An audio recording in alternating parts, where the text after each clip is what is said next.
Good afternoon, everybody, and welcome to May's edition of the Divorce Support Club with me, Claire Macklin, and Lev Boreyko.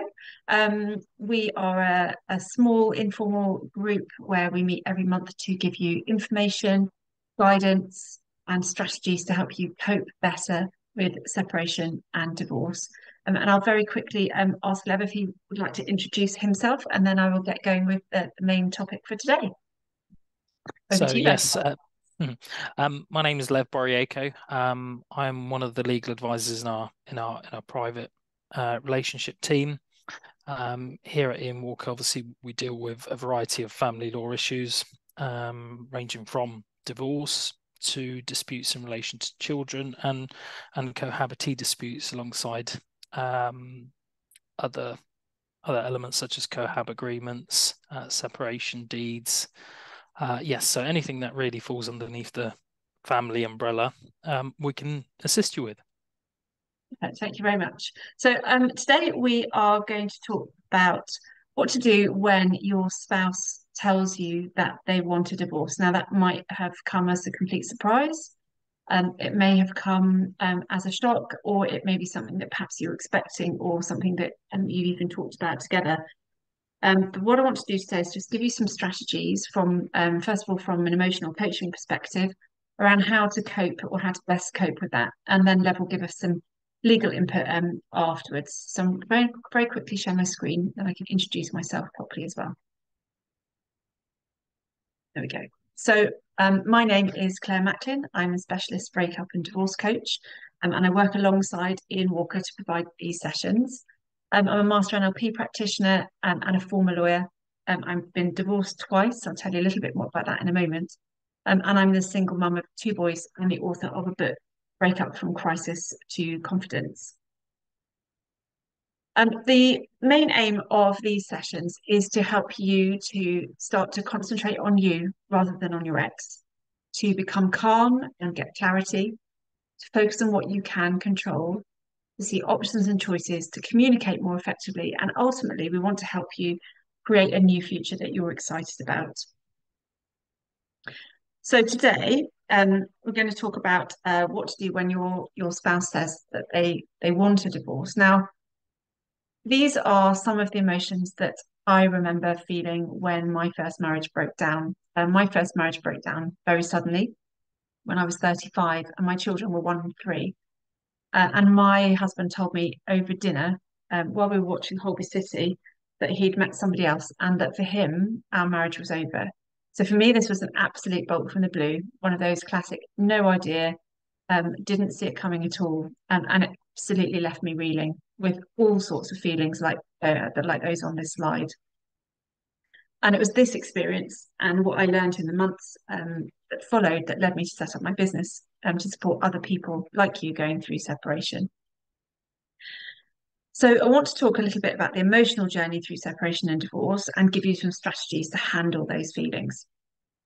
So the first thing is, I often get asked in my sessions, my clients tell me that they feel some of these feelings. They feel scared or confused, overwhelmed, afraid, disappointed, all of these feelings.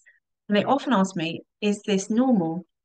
And my first answer to that is always yes, absolutely. These are totally normal emotions to be feeling when you are separated or going through a divorce. And that can be true actually, whether the divorce is your choice or whether it's something that has been thrust upon you. Every day can feel a bit like a roller coaster because separation isn't just the dissolution of a union. It's like a perfect storm of strong feelings, at the same time as you're worried or afraid for your children, perhaps, your finances, home, your future. And it requires you to make decisions that will affect your future and your life at a time when you perhaps feel least able to actually make those decisions. And it can feel like your whole life has kind of been derailed. So first thing I want to talk about is what I call the healing cycle. This was developed in the 1960s by a psychologist called Elizabeth Kubler-Ross, who was working actually on grief. And it's now accepted that this applies to all kinds of change, including going through a divorce. And it's really helpful perhaps to understand that some of the feelings that you're having and some of the journey that you're on is part of the process. So there are 5 different stages to this process. The first is denial. This stage is when your brain is kind of protecting you from the pain. It numbs you to it by not allowing you to believe that this is happening. So if your spouse's announcement came as a big shock, this stage can be really acute and really overwhelming. And you might have thoughts like, this isn't happening to me. I'm going to wake up tomorrow and everything's going to be all right. Um, it'll all be over. He or she will come back this afternoon. I remember having exactly those thoughts. And it's your brain trying to stop pain from hurting you too much. And then you might move into the anger stage where you might be thinking, I really hate that person. How dare he or she do this to me? There's a lot of energy in this stage, and this kind of the red line sort of signifies energy here. So anger is one of the more energetic phases of this cycle. And anger often will mask other emotions underneath. So it could be fear, it could be pain, perhaps, or hurt, or betrayal, or guilt, perhaps. And it could be directed at other people, often your ex-partner, or yourself even, or at the situation. It gives you energy, but it can keep you stuck, and it can lead you to do things that you might later regret. And ultimately, if you hold on to that anger for the long term, it can leave you feeling quite bitter and keep you very emotionally tied to the past. The third stage that she talks about is bargaining. And again, this is your brain trying to protect you from the pain by coming up with things that you perhaps could have done differently or could do differently now. So it's a way for your brain to kind of take back a bit of control or feel like you can somehow affect the outcome. So you might think, if only I could be a better partner, then he or she wouldn't have left. Or if only I was more funny or I don't know, more sexy perhaps, then they wouldn't have left. And sometimes one of the partners will make all kinds of promises to change in this phase to try and get that familiar relationship back. The fourth stage then is depression, and that comes with a drop in energy. This is where reality really sinks in, and it can be really overwhelming. You might perhaps not want to get out of bed in the morning or spend whole days feeling really low. And it's really, really important in this phase to look after yourself and also to remember and remind yourself this is a normal part of going through a breakup. It doesn't mean that you'll feel like this forever, because the final stage in this cycle is acceptance, which doesn't mean that you're happy about what's happened necessarily, but it does mean you can accept it happened, that you can move on from it and you can move forward with some hope and some motivation to create a future that you're going to enjoy. Now, this cycle is not the same for everybody. Everybody will move through it differently. You'll probably find that you swirl around through these different stages, sometimes in a matter of minutes, sometimes in a matter of hours or days. But you probably will find that you're on this curve at some point every day. And it can be worth checking in with yourself just to think, where am I today? Which phase am I feeling like I'm in today? And notice how long those stages last. Because as you move through, you'll probably find that the stages get smaller and shorter. You spend less time, perhaps in depression or anger than you used to. And also, I think it helps to know that you're not alone. You will be, anybody going through this will be going through this cycle. Well, actually, whether it's your choice or not. And I think it's really important to go through this grieving process and acknowledge what it is you're grieving. So some people will perhaps grieve a loss of promise, what should have been. Others might be grieving the loss of a person that they really loved, or the loss of wider family relationships, or perhaps your loss of identity as a husband or a wife, and also perhaps the loss of practical things, your home perhaps, and so on. Sometimes my clients say they don't think that they're ever going to get to the stage of feeling acceptance. And I always say to them, I'm going to hold that belief for you until you get there. It's also worth, I think, noticing that if you believe you won't ever get to acceptance, then it will become harder for you to get to acceptance. So take it one day at a time, is my advice. So when you're in the very early stages of separation or divorce, you're likely to feel very stressed. And that can take you into different stress responses. So our brains are kind of hotwired to spot threats and react to secure our survival. And our natural instinct is to go into one of these four stress responses. So you might go into fight, flight, freeze, or flop. And this is your emotional brain reacting instinctively. You might feel that your heart is beating faster, perhaps your adrenaline is rising, you feel angry, you can't think straight, perhaps you go red, perhaps you burst into tears, you can't quite get your sentences out. These are all stress responses, which is really, really useful when you're in imminent danger. So there's a growling dog or a runaway train hurtling towards you. These stress responses are brilliant because they overpower your rational brain. At that moment in time, you don't want to be standing there going, well, shall I take a step back or a step forward? I'm not quite sure. Let me think it all through. But when you're going through a separation or divorce, you can stay in that kind of stress response for a long time, and it can lead you to feel anxiety on an ongoing basis. So it's really important to do some things to soothe your stress response. One of the first things that I always say to my clients is that one of the best things you can do when you feel that stress response rising is to breathe. And if you can breathe and count at the same time, that's really helpful. So breathing in for 5 and count to 5 in your head, hold your breath for 2, and then breathe out again for 7 and counting in your head. And repeat that 4 or 5 times. And you'll notice that your heart rate will slow down, and you'll be getting oxygen into your brain, and it will enable you, hopefully, to bring your logical brain back on side. And then pause. And I think it's really important also to remember in these very early days of any separation, you don't actually have to do anything right now. Unless, of course, you're in danger or you feel unsafe, you can actually take a pause and take some time out to think and to just be.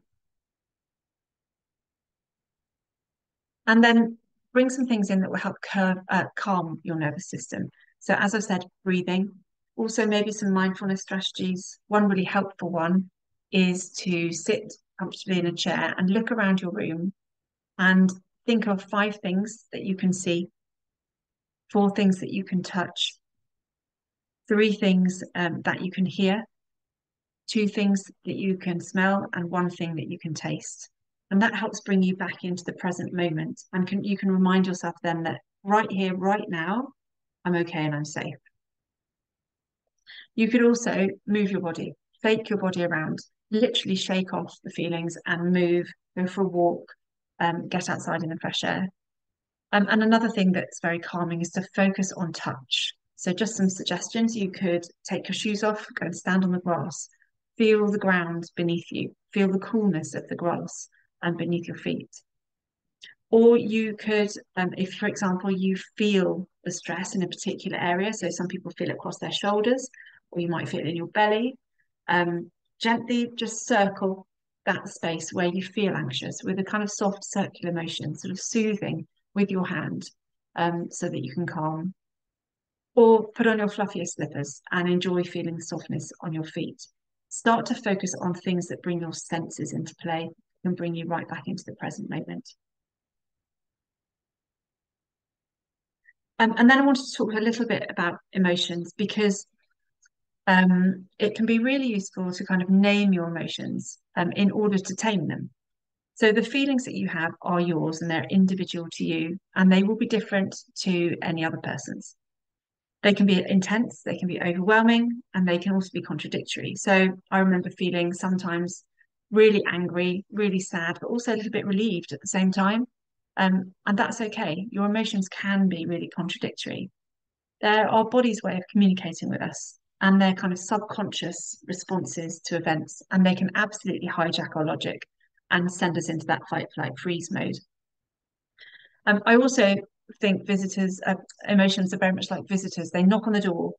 If you don't let them in and you don't acknowledge them, then they knock louder, and eventually they kind of burst through. And that often happens when you really, really don't want it to. So I share this chart with a lot of my clients and they find it really useful to kind of check in with themselves, perhaps on a couple of times a day. What am I feeling right now? What are the feelings that I've got? And can I keep track of them? And how strong are they out of 10? And maybe start to keep a little diary of what those feelings look and feel like, so that you can keep track. of how they are ebbing and flowing. And I think it's also really important to remember that your feelings are always transitory. They come and they go. They're like waves in the sea, and you can surf them. So when you feel a wave of emotion coming towards you, imagine that you're a surfer out at sea and you can turn your board towards the wave that's coming. Find somewhere quite quiet to sit if you can, and just allow that wave to wash over you. Allow yourself to be carried by the wave. Turn your board and ride it. The wave will always, always land on the beach. It will take different amounts of time, and the wave might be higher or lower or break earlier. But if you ride it in the direction it's already going, not fighting it, you will land on the beach. And then you can imagine yourself on that beach, the sun on your back, you can dry off, and then you can bring your logical brain back outside and think, okay, what do I need to do now? You may feel tired, but generally you'll always probably feel relieved as well. So some practical tips as well to help you in these early days. Really important to know who's who in your support network. So emotional support. So you might want to work with a coach like me or a therapist to help you handle the emotions that you're feeling. But you may also need some of these other people in your support network. So your legal advisor, and Lev's going to talk to us a little bit about some of his advice for you in the very early days in a bit. So get specific advice on your options and your situation. Don't take advice from the man on the bus or your friend whose divorce was very acrimonious, because your divorce is not the same as theirs. I also advise all my clients to get some financial advice if they need it, get clarity on what your assets are, get specific advice on your situation. And even in these early days, you can just start maybe collecting information, just start collecting your paperwork together. And then there's your friends and family. So spend time with those people that help you to feel better, that help you to feel good. Those are your radiators. They're the people who ask you how you are, ask you what you need, and then provide it for you. They help you to feel better. They help to buoy you up. Avoid those people who are drains. So whenever you see them, you come away feeling more tired than when you arrived. Perhaps, whatever problem you've got, their problem is a million times worse. Avoid the drama llamas as well. So those people who really all they want is a bit of gossip. They just want to hear exactly what's happening so they can talk about it with other people. And also avoid the if I were you brigade. Those people who say, well, if I were you, I would do X, Y, and Z. They aren't you. They're not in your situation, and they don't have to deal with the consequences of anything that you might do as a result of their advice. But really important to know who's who in your support network. You may also want to have a list of practical support people. So who do you know who could babysit for you sometimes, or who do you know who can help you fix your car, those kinds of things. And then each day, chunk your time. So I remember doing this in very early days after my first husband left. I remember chunking my day into 15-minute blocks and being just really pleased with myself that I'd got through another 15 minutes of each day. So split your day up into small chunks that are much more manageable. And just notice how gradually over time you can make your chunks a bit bigger. So my 15 minutes became half hours, or my half hours became hours, and my hours became mornings. And eventually I realized I'd got through the whole day without having to split it up into chunks. Yeah, so split your day into chunks and then be pleased with yourself when you get through one. And then some practical things. So some things to do and some things to avoid. Um, Eating. I really struggled with eating during my first separation and ended up eating little and often. So a banana here, a cereal bar there, a children's meal here and there. I started eating with my children because it made me eat then. So eat little and often if you're finding meals particularly hard. Take a bit of exercise. I mean, I'm not suggesting that you go on 10-mile runs, but take a walk around the block. Perhaps meet up with a friend, go and get some fresh air. If you can, go and sit near the sea. The sea's improved now to be really, really good for you. And sleep. Have a really good bedtime routine. Make sure that you're turning your phone off at least an hour before you go to bed. Don't be looking at your emails after, say, maybe 6 o'clock in the evening is a good idea.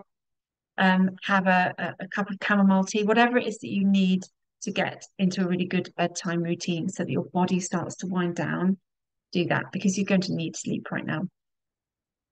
And then things to avoid: caffeine, obviously, too much alcohol, working 24/7, also keeping so busy that you're exhausted. That was one of the things that I started to do, keeping so busy to keep my mind occupied that actually, in the end, I kind of fell over.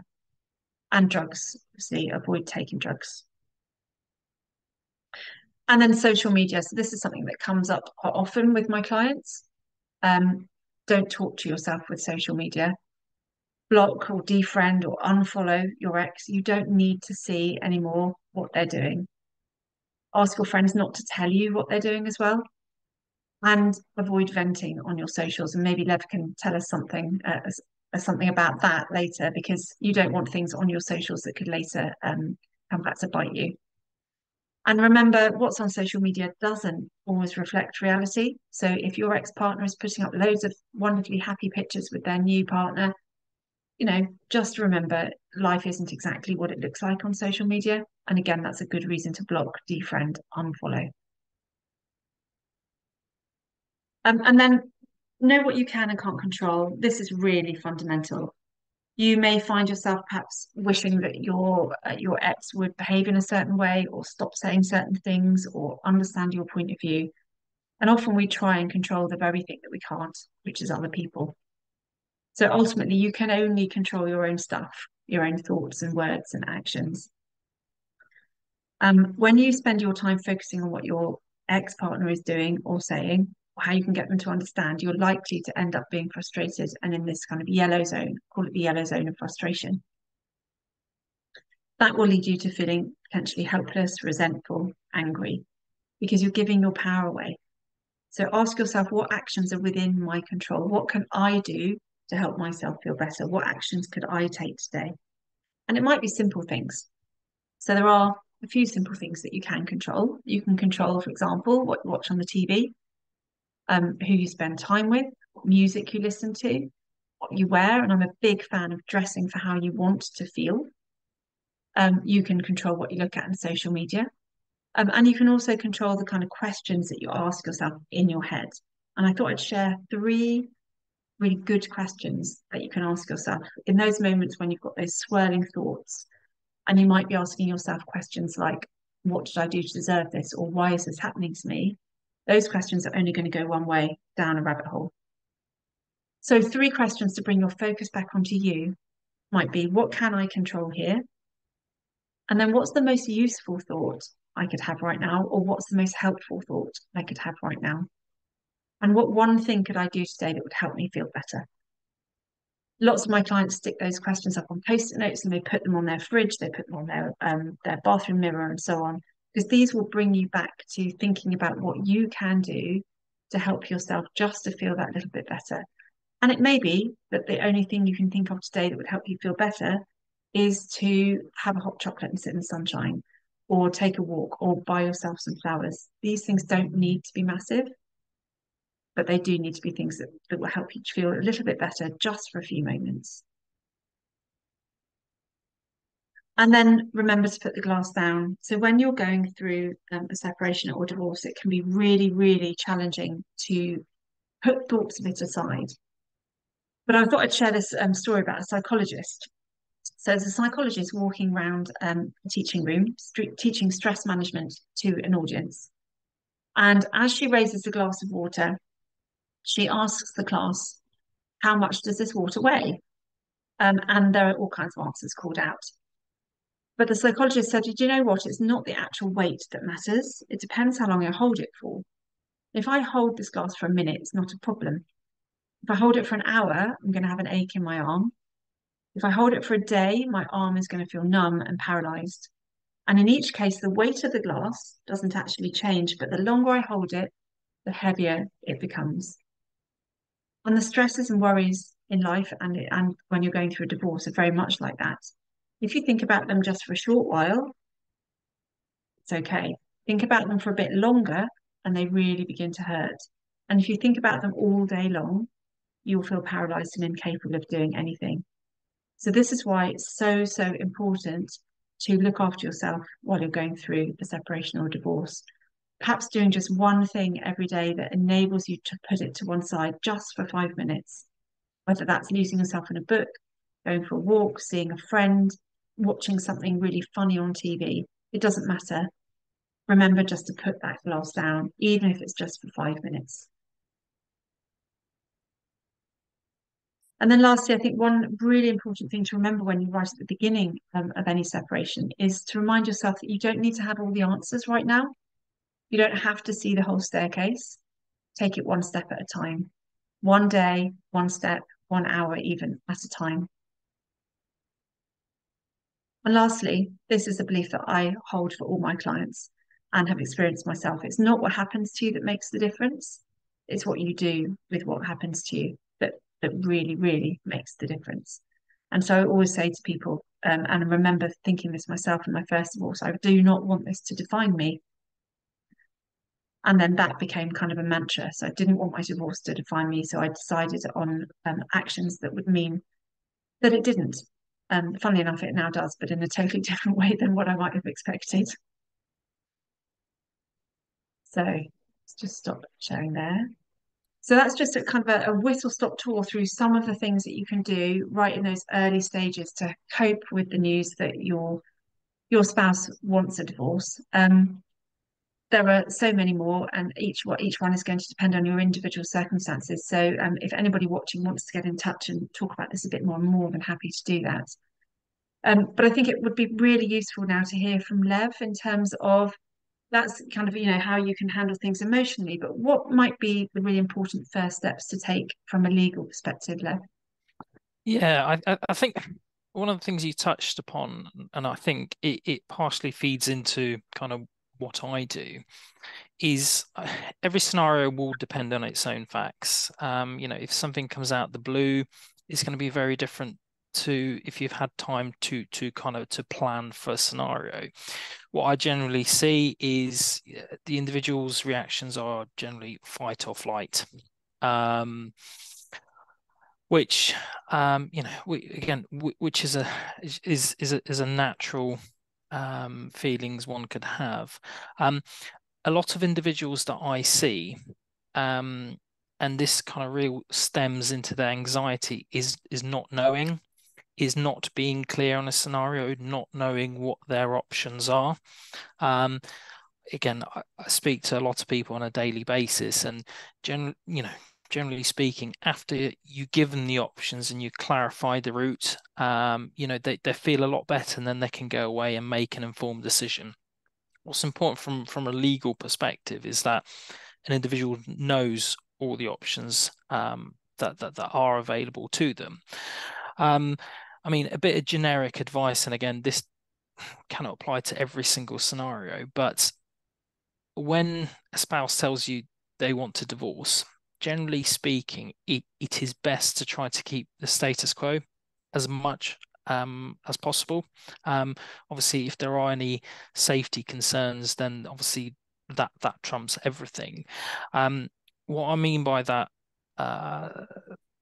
sentence of kind of keeping the status quo is sometimes decisions in the very early stages can make things a little bit more difficult down the road, such as the common scenario that we see is a couple say, look, we've decided to separate, and before they come to see a lawyer, one of them's already moved out and they started renting somewhere else or staying with parents or friends, and that's been the scenario for a couple of months before they come to see us. In those kind of scenarios, sometimes it does make things a little bit more difficult insofar as if that spouse then wants to gain access back to the family home. So my one bit of advice is, if status quo can be kept and go take some legal advice, then you can make an informed decision in relation to your options moving forward. Speaking on the route of options, and again, I think this is something you touched upon, is, be wary of taking advice from friends. I think everyone's scenario is very different, and we come across a lot of people that will tell us, oh, my friends have been through a divorce and this is what's happened to her. Their scenarios can be very different to yours. There is the standard route of of divorce, insofar as usually what happens is two spouses will get solicitors, and the normal divorce route will commence. However, there are a lot of other options available. And the standard route, quite frankly, is not necessary or appropriate for everyone. There are options such as mediation, which is where you move from meeting to meeting with a trained mediator who will then assist you with discussions surrounding divorce, finances, children, if so required. There is another route known as collaborative law, which is a more amicable way of trying to resolve the bigger picture. We'll have clients come to us and say, look, we know what we want to achieve insofar as, we both want to be financially secure, but we just need your assistance in trying to get to that end goal. And collaborative law works by moving from meeting to meeting with two solicitors, but it's intended to be amicable and not in an aggressive manner. The last one I think prudent to draw to the listeners' attention, it is something new that's been rolled out. It's something that's known as Resolution Together. So Resolution are a group who support amicable separations. We try to take welfare or the kind of animosity out of a divorce. And Resolution Together is the idea of having one solicitor but two clients. So a husband and wife, or wife and wife, or a husband and husband can come to see us together, and it works by moving from meeting to meeting, and then obviously involving appropriate professionals as and when required. Again, it's not for everyone, and only given scenarios will fall into that category. But I think what's important is for people to know the options available so they can Mm. make that right choice. Again, from my perspective, it's about being informed and making that choice for yourself. I think people, a little bit of public media, and I think there are a lot of companies out there who promote the idea that a divorce is a quick process, or it can be done quickly. And sometimes the perception is, I'll speak to clients that will say, oh, well, can this be done in a number of weeks? The divorce process is not a quick process. Generally speaking, kind of from start to finish, a divorce will take somewhere between 6 to 9 months. And therefore, I think it's important that you make the right decision from the outset. So I appreciate this. I've kind of run through kind of a couple of I key think points in terms. yeah, that's a really important point though, isn't it? Like you can see in the press, so Mm, and so celebrity gets quickie divorced or whatever, and that just doesn't exist. So it's worth remembering that, that this process will take a minimum of 6 months, won't it? And it may take longer. So you do have time. You have time to consider things. You have time to get clarity around your options. You have time to speak to the people that you need to speak to get the information that you need in order to make those decisions. You don't have to make lots of decisions right now, right in the early stages when actually your brain is actually really rather befuddled because you're in a state of denial or confusion. And I think that's really important to remember. Um, and possibly really important to, if you're able to, perhaps remind your spouse, the person who's asked for the divorce, that actually they're ahead of the road, they're ahead on the road compared to you.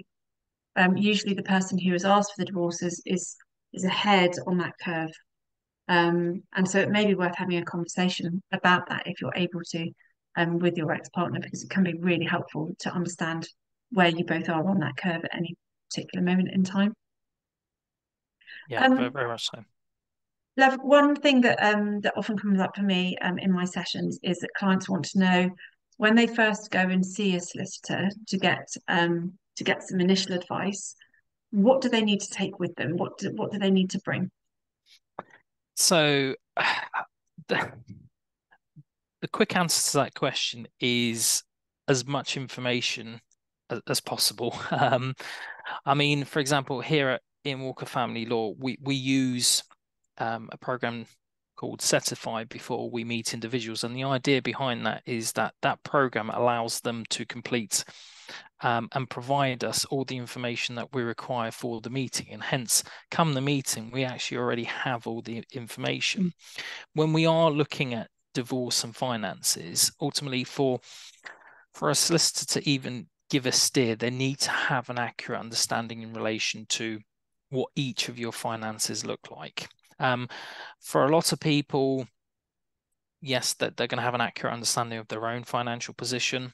However, it is a two-way street. We do need to understand what everyone has. In my experience, one of the elements that is regularly overlooked is pensions.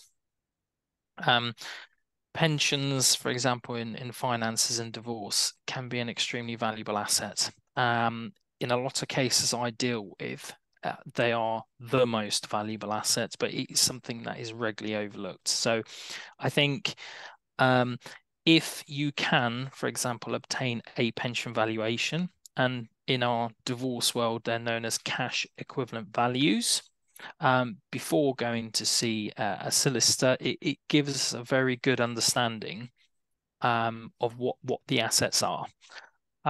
So yes, I mean, again, for some people, it might be putting together a schedule.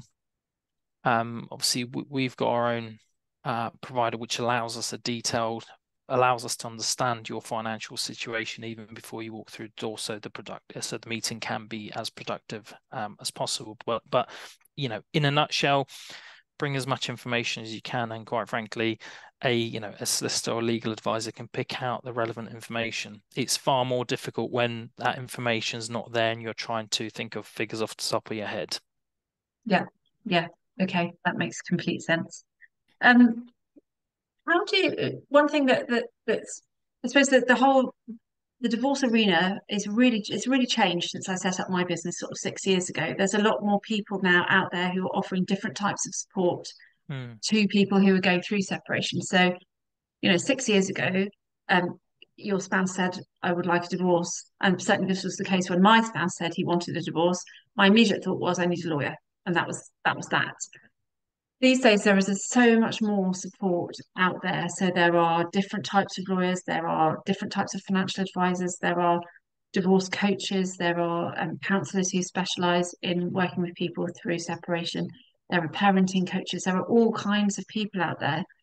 And one of the things that I think, just to go back to something I was saying in my presentation, is to really think about what support you need as an individual and look for the right people to provide that support. And sometimes it can feel like you are having to pay lots of different people, lots of different amounts of money to help you get through this process. But my experience is that when you have the right people in place, it becomes more cost effective.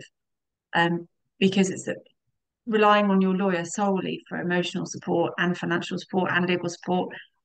A, you can't give all of those things, but B, trying to do that becomes really, really expensive. So I was just wondering if there were any kind of tips from you, from a lawyer's perspective, about how clients can kind of manage their interactions with you, and with that team to help get the best value. Yeah, absolutely. I think having a team is a very wise idea for most individuals, and rightfully you said 6 years ago it was just run to your lawyer. Um, you know, for example, I can advise you in relation to the law. I struggle in terms of, for example, providing advice and surrounding feelings and how to manage those feelings, and that's where someone like you will come in.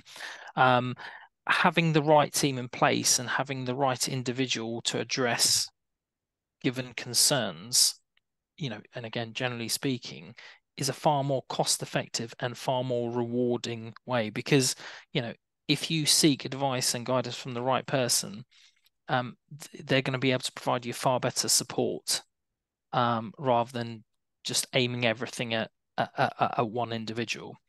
Mm, Um, Again, all of these experts, respectively, in their field, have their position. mm, A lawyer is there to provide guidance on law. someone like yourself is there to provide the emotional support. And a lot of my clients, quite frankly, benefit from having that joint interaction between having a lawyer and a divorce coach in place, because not only does it manage the process far better and it allows an individual to make more rational decisions, but it also has, a cost saving factor. When you look in the long run, I think there is this misconception of having two or three people working on a given matter is going to prove very expensive. And it is a misconception because, rather than spending hours on the phone with your solicitor, you'll only spend a very short period of time, and Yeah. and divide that time across Mm. other specialities.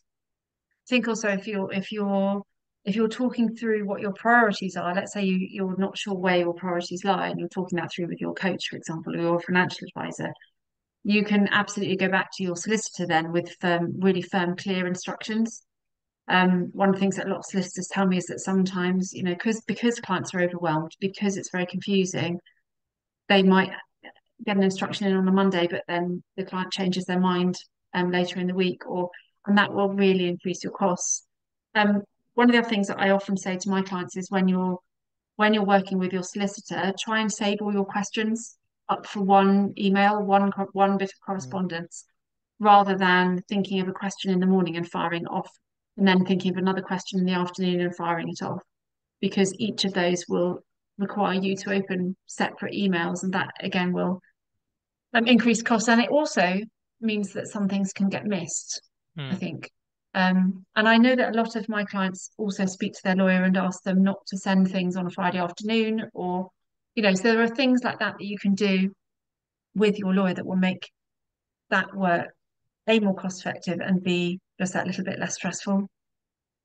Yeah, very very much so. I think kind of from my perspective, what you touched upon is 100% true. I think clients sometimes have this perception that, once we ask a question, we want an answer immediately, and Mm, that's not the case. And often I'll send an email with three or four questions, but in the haste to respond, they might have forgotten to answer one of the questions, which then results in further correspondence and further delay. It is far better that you take a little bit of time to carefully consider what is being asked and then provide a succinct response to the questions that are being posed. Those kind of scenarios usually lead to, effective and efficient cooperation between a lawyer and a client. yeah, so it gives you time to think about what your options are, perhaps talk them through with your coach or your friend or your Mm. mum or your dad or whatever it might be, and then go back to you. Yeah, brilliant. I don't know if there are any questions. If anybody watching has any questions, please do just pop them in the chat. There aren't any at the moment. But otherwise, I think, unless there's anything else left, I think hopefully we have given you some really good ideas of how you can best cope in these early days of separation that you perhaps weren't expecting. And we will be back. I can't remember the exact date, but we'll be back in June with the next edition of the DSC, and we really hope to see you then. So thank you ever so much for attending, everybody who's online, and also if you're watching on replay, thank you very much. And I'll see you again soon, Lev. Indeed.